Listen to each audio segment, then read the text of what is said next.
إن الحمد لله نحمده ونستعينه ونستغفره ونعوذ بالله من شرور أنفسنا وسيئات أعمالنا.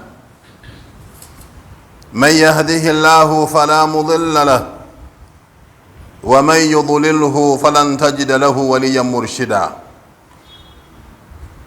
أشهد أن لا إله إلا الله وحده لا شريك له الواحد في ذاته لا مثيل له ولا كفو له ولا ند له، لم يلد ولم يولد ولم يكن له كفوا أحد. وأشهد أن محمدا عبده ورسوله. أشهد أنه بلغ الرسالة وأدى الأمانة ونصح لأمة وجاهد في الله حق جهاده حتى أتاه اليقين. اللهم فصل وسلم عليه وعلى آله وصحبه أجمعين. أما بعد، عباد الله، أوصي نفسي وأنفسكم بتقوى الله عز وجل، وراقبوه مراقبة من يعلم أنه يسمعه ويراه. اتقوا الله وتزودوا من دنياكم وهذه لآخرتكم. اعلموا أن هذه الدنيا فانية وطالبها فاني، ويبقى وجه ربك ذو الجلال والإكرام. يا أيها الذين آمنوا اتقوا الله وقولوا قولا سديدا يصلح لكم أعمالكم ويغفر لكم ذنوبكم، ومن يطع الله ورسوله فقد فاز فوزا عظيما. Amatendo ga Allah tabaraka wa ta'ala, nanyini manyi nanyini buyinza, fa'alu lima yurid, chayagala chakola. Allahu jalla jalaluhu atuwadde ekyengera ky'obulamu.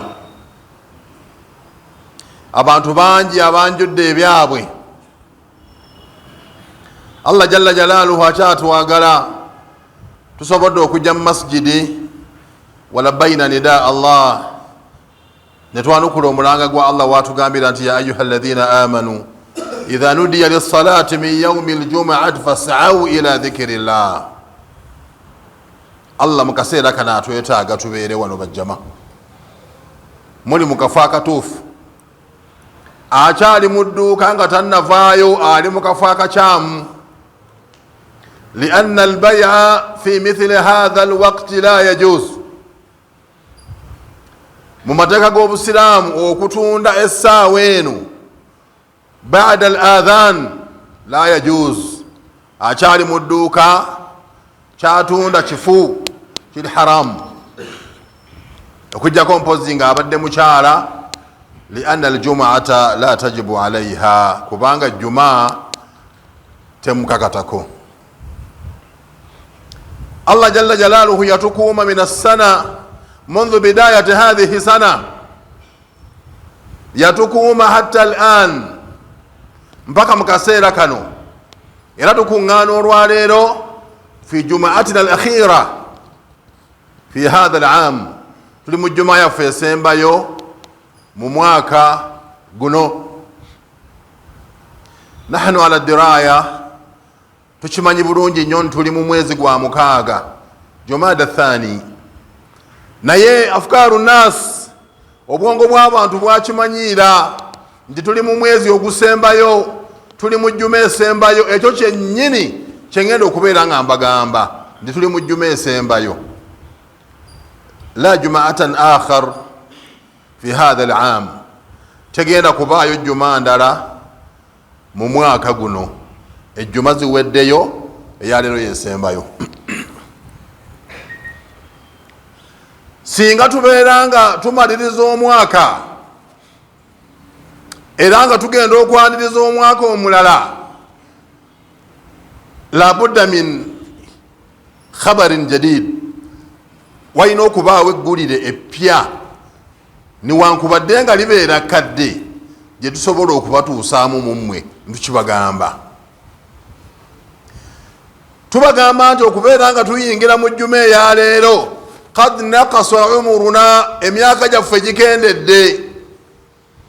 kubanga wano buli yenna abeera afudde emyaka gye babala tebagibalira eno mu Rabiul Awwal, bagibalira eno mu January, nti omugenzi abadde n'emyaka 6, omugenzi abadde n'emyaka 5, abadde n'emyaka 4. Singa obeera nga obadde oyina emyaka 50 mathalan, Allah nga yakugereranga ku 5 kwokoma,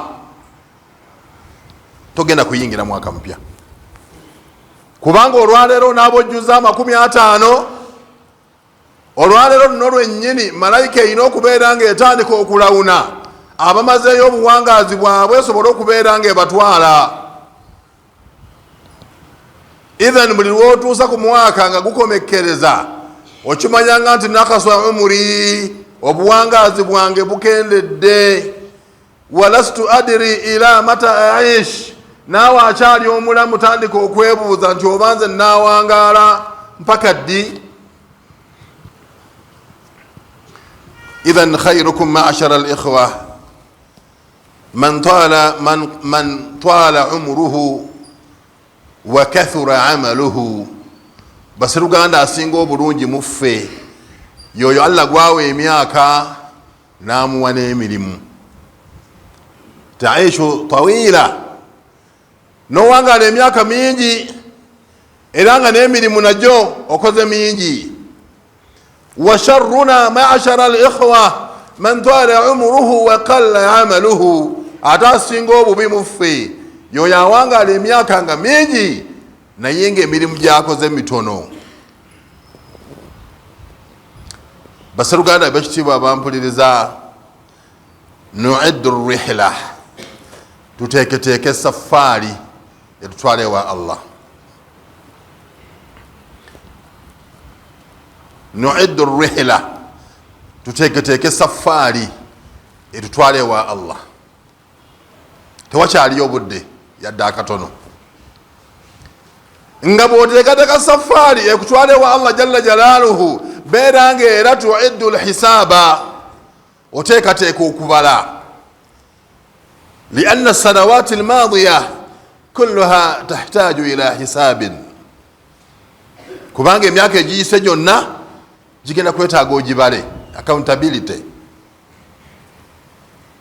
Ma min ahadin yawma al-qiyamati illa wa yakhuluwanna ma'a rabbih fayukallimuhu wa laysa baynahuma tarjuman. Teriyo muntu yenna muffe okujjako nga Allah jalla jalaaluhu agenda kwogera naye nga beeyawudde bali babiri bokka, ate nga tewali avuunula. Yasaluhu ya abdi ma gharraka bi, Allah alyoka akubuuze nti muddu wange lwaki wangayaalira.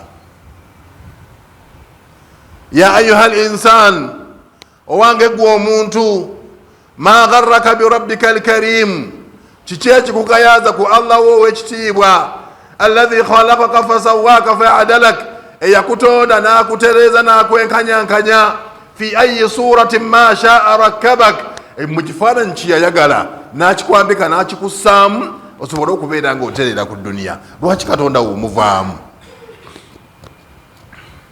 Basiruganda b'ekitiibwa, nu'iddu rihla, tuteeketeeke safaari.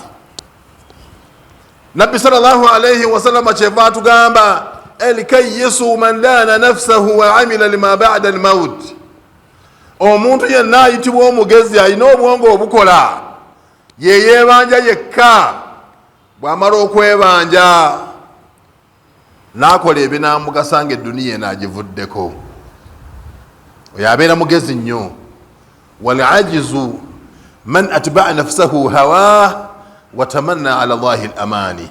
Ate omuntu ayitibwa omugayaavu atafaayo, yoyo agayaala n'agayaala n'abeera mu kusuubira kimu nti Katonda ajja kunnyingiza ejjana. Yuhibbu al-jannata wala yashtaghilu min ajliha, ejjana muli awulira ajaagala naye nga tasobola kugitewaanira.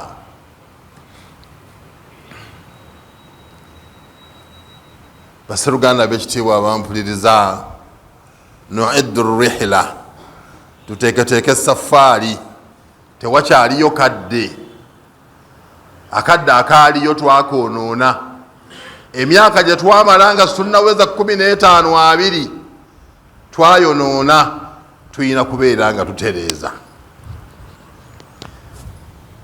وكلما ينقضي العام معشر الإخوة buli lwolaba omwaka nga guweddeko فاعلم أن الله عز وجل يحتاج منك 1800 وزيادة صلاة.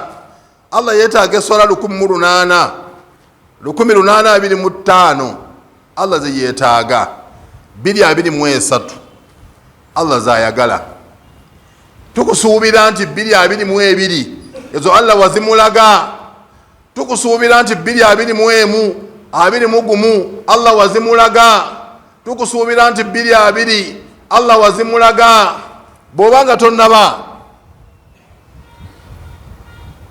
you calculate your age, laba oyina emyaka emeka, then ocalculating ne 1825 ojja kumanya obuwangazi bw'olina eswala mmeka z'olina okwanjula lirabbil alamin.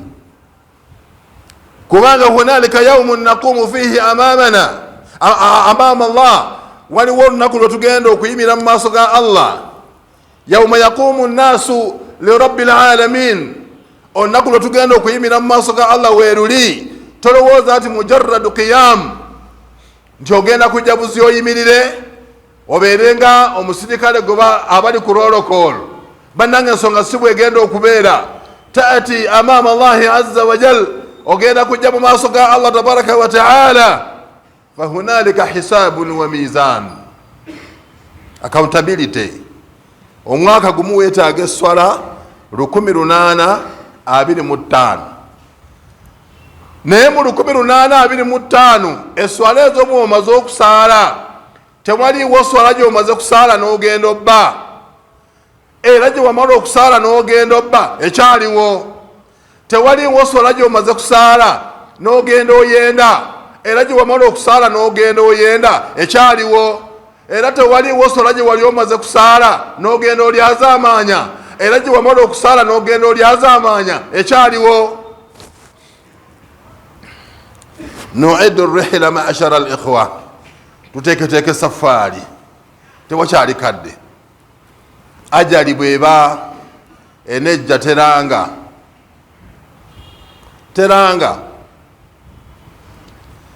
انظروا إلى فلسطين، انظروا إلى فلسطين سوف تعلم الفرق بين الحياة والممات.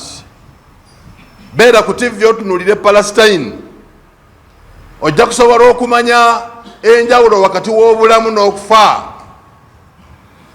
Omusajja abeera mu maka ge, la yarju mamat, tasuubirawo okufa, talinawo mulwadde, ennyumba gy'alimu nnungi, buli kimu weekiri.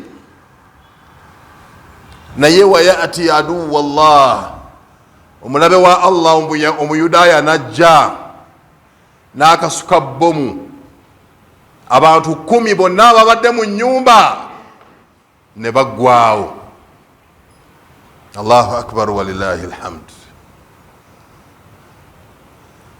Omufalastini n'agaali kati mu nnyumba kanveemu, kangendeko omwoli awo mu refugee camp, nawe omulabe n'aweerezaayo ebikompola, n'owulira abantu 3 bafudde, abantu 2 bafudde, abantu 8 bafudde,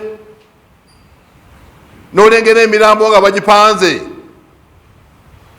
n'olengera gureda nga yezza okuzzaako ettaka.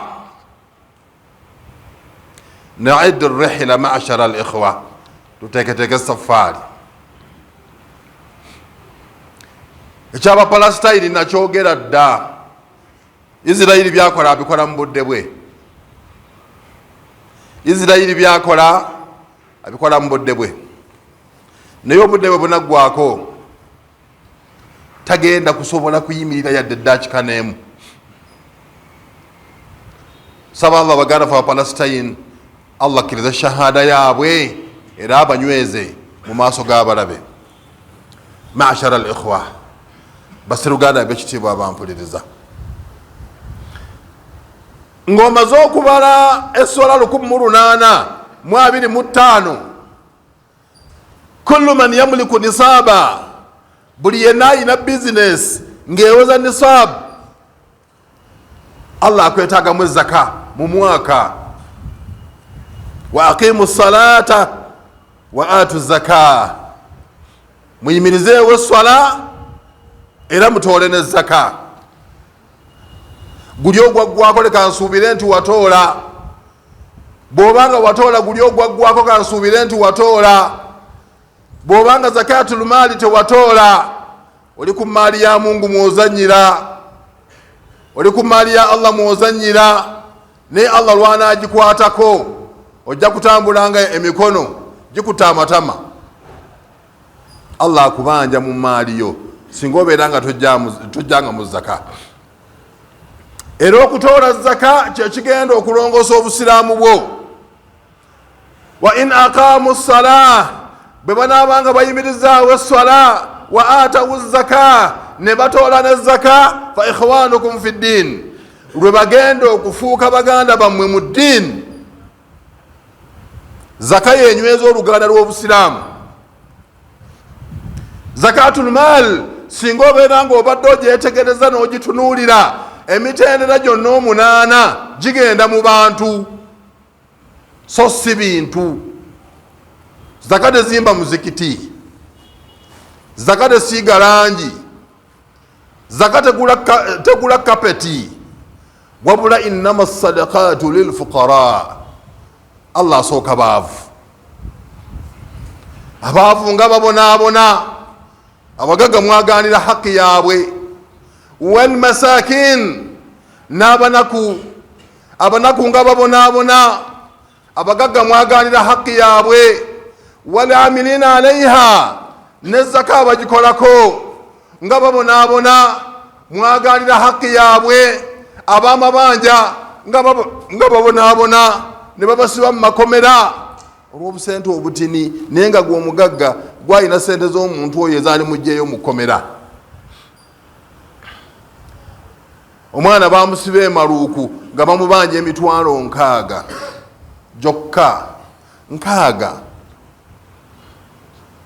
Baitul maal, zaka neyingirawo nesasula emitwalo egyo 6.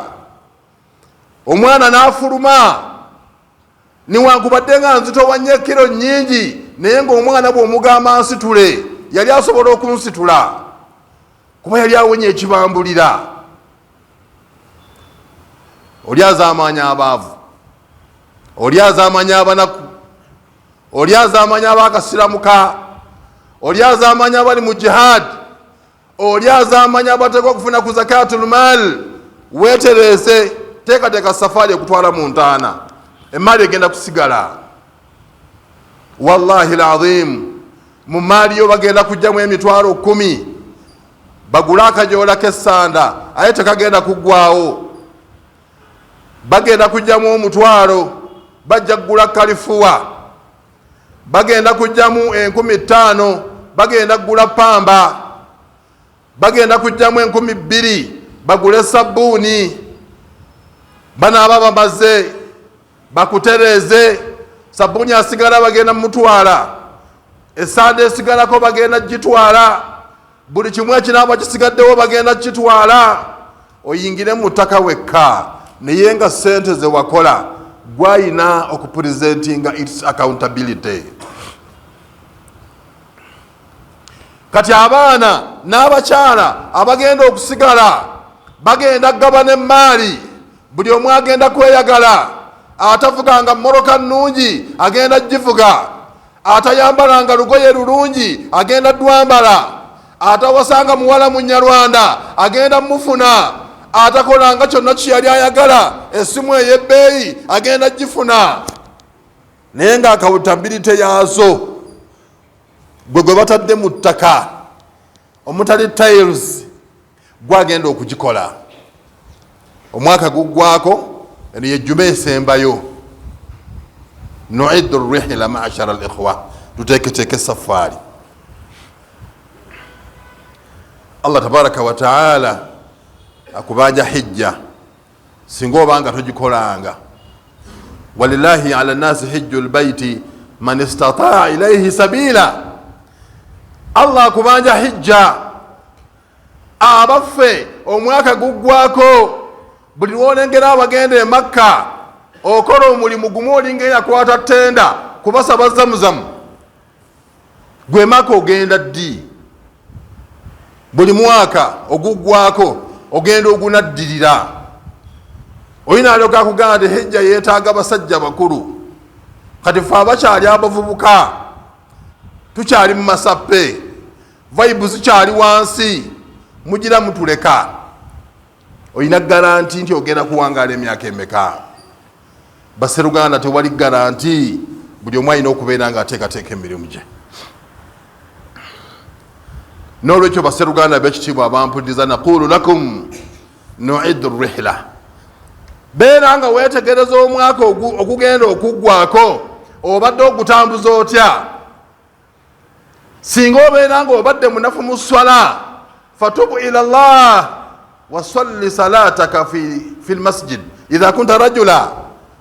Beera nga singa obadde tosaala, weeteeketeeke, kola tauba, tandika okusaala. Bw'oba oli musajja, twale swala mu muzikiti. Singa obeera nga obadde wampisa mbi, toyagala kubuuza ku bantu, toyagala kuwa ku bantu salaamu, toyagala kuliisa ku bantu, toyagala kunyumya na bantu, bannanga obudde buweddeyo, bani abanaakuziika? Weetereze.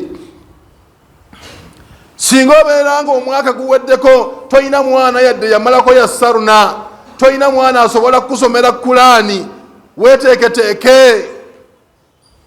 Twaziise Kulaani emityana. Shehe Nkata, Kulaani ebadde etambula. Allah musaasire. Shehe Nkata ebadde Kulaani etambula. Shehe Nkata bamugalamiza emityana naye siddi zitambula. Fulash abantu bazirina, abamu beeyongera okuzisaba, buli rodi yeyina ezaayo. Idha mata ibn Adam anqata amaluhu illa min thalatha. Omuntu bw'abanga afudde byonna by'abadde akola empeera zikomaawo okujjako emirimu esatu. Mwejo esatu, aw ilmin yuntafa'u bihi, oba irimu gye yasoma n'agisomesa n'esigala ng'egasa abalala. Weetegereze ebbanga Shehe Nkata, Allah musaasire, lyatambudde mu Uganda, n'atambula ebweru wa Uganda, n'atambula mu byalo. Kubanga Shehe Nkata lam yakun jabbaran, lam yakun mutakabbira, tabaddemu nalunkulu nga bamaseka abalala. Shehe Nkata abadde musajja mugonvu, musajja mugonvu, naye Allah n'agera. Laba ayogera ebigambo bye twawulira ebimu, n'agamba nti wano malayika bwejja ne bakuba akalulu eyinza okundekawo, n'agamba nti kati bwe muwulira nti nfudde temwewuunya. Wakaannahu yara malaka almauti yati. Ebyo ng'abyogeranga alengera malakul maut ng'ejja gy'ali. Naye nga kimanyiddwa nti omuntu yenna bw'akula n'envi n'obeera nazo, kano obeera ofunye akabonero akalaga nti safaari teekateeka ogenda wa Allah. Aqulu qawli hadha wastaghfirullaha li wal jami'il muslimin. Tubu ila Allah ataibu min adh-dhanbi kaman la dhanba lahu.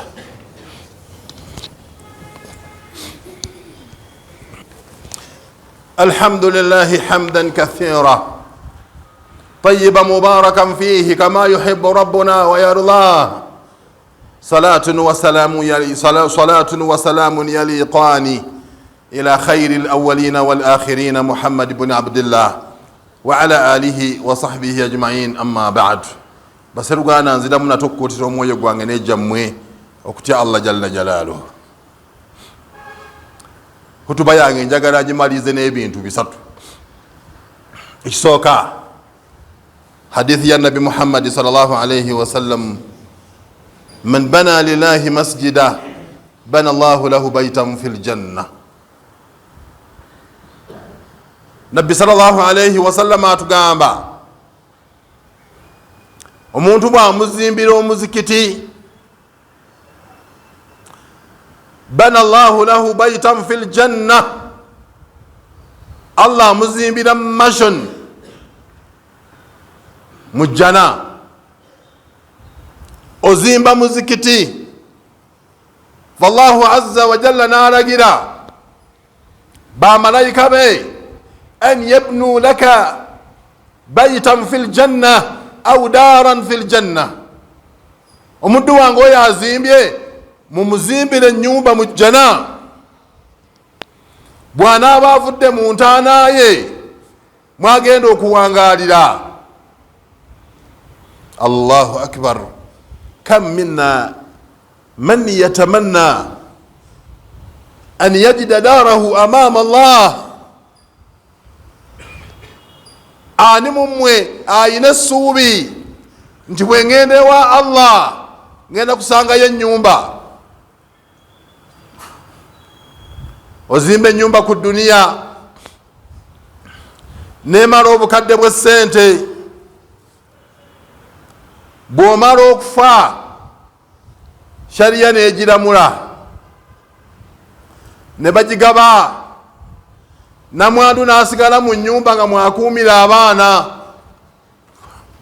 Shariya neramula, newayitawo emyezi 4 n'ennaku 10, shariya nekkiriza omukyalo oyo afumbirwe. Shariya neramula, shariya tegaana mukyala kuleeta mwami we mu nju eyo.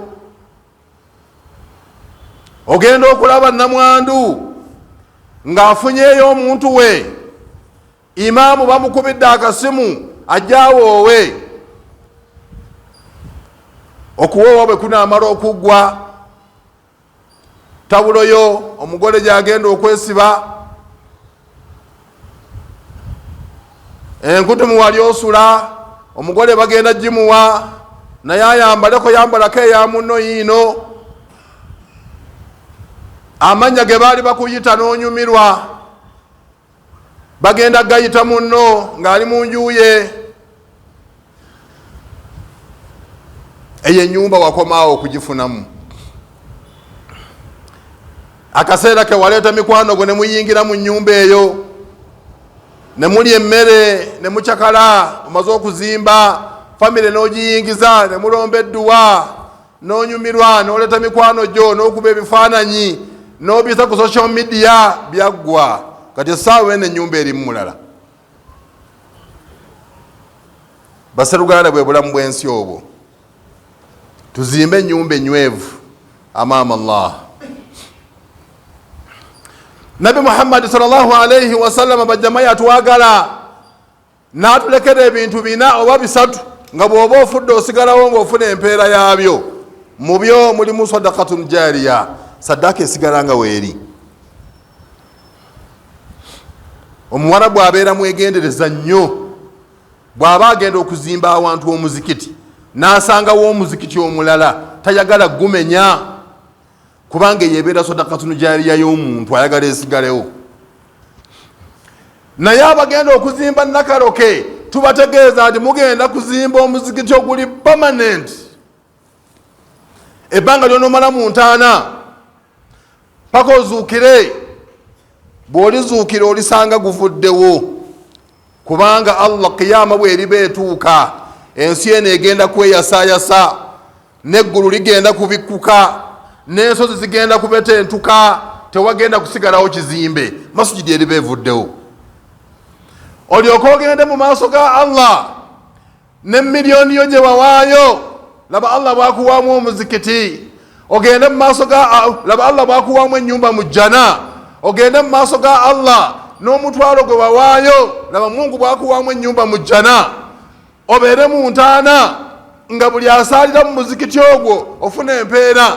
Masjidi y'e Nakaloke eri so strategic. waliwo essomero olunaku masjidi yeeyo abantu basaaliramu abatakka wansi wa 3 salatul fajr, abantu dhuhuri basaaliramu abatakka wansi wa 10, kubanga abaana bokka bali ku ssomero eryo abasaala basukka mu 8.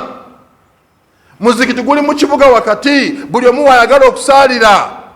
omuzikiti guli ku kkubo, buli omu apaakinga emmoroka n'asaala. Nakaloke Center Mosque teri yolos.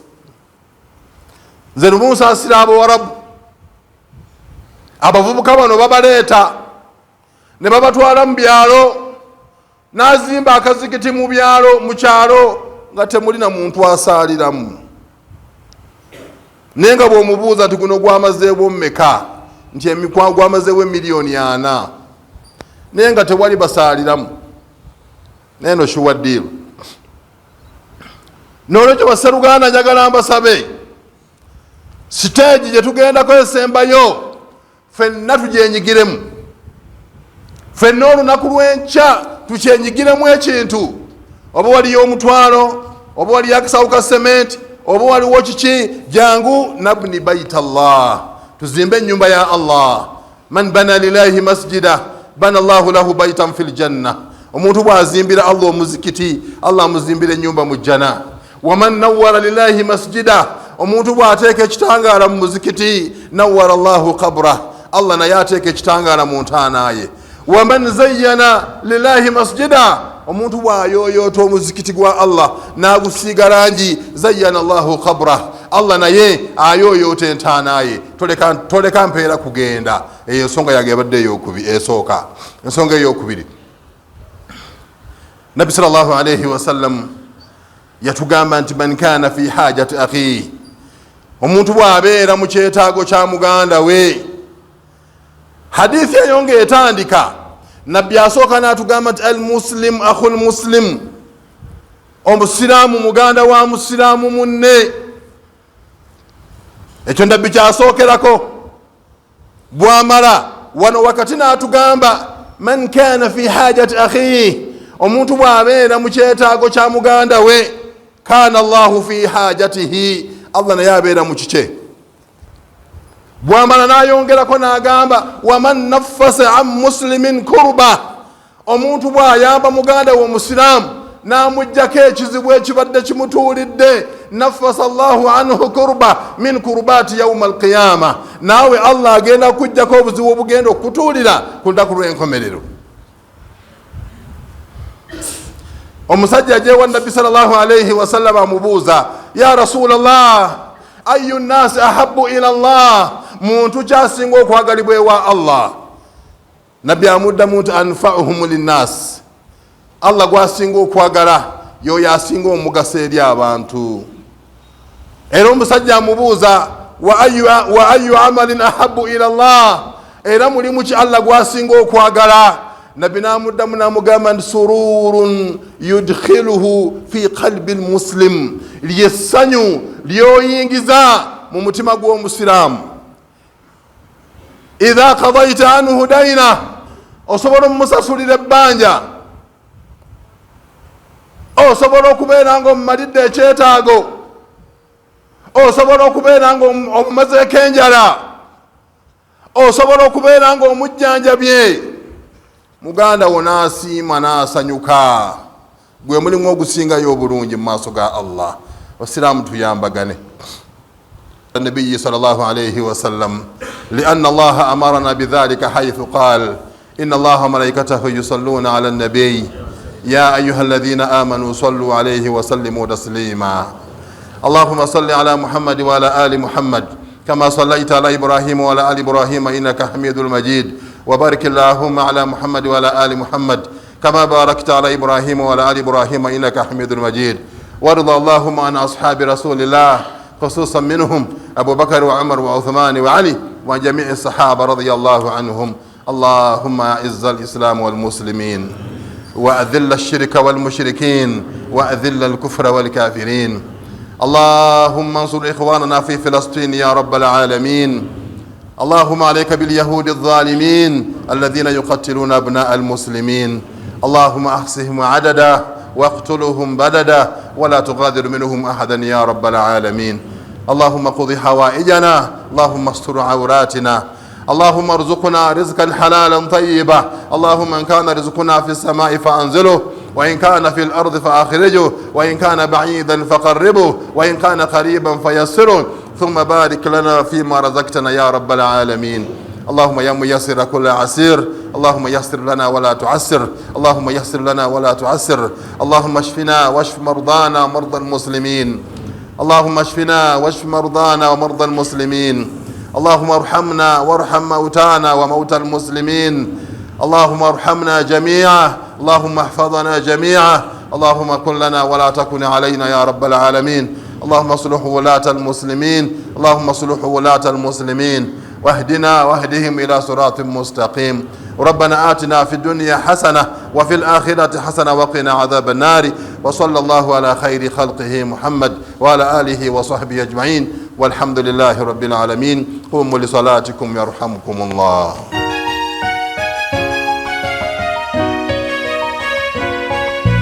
قبلة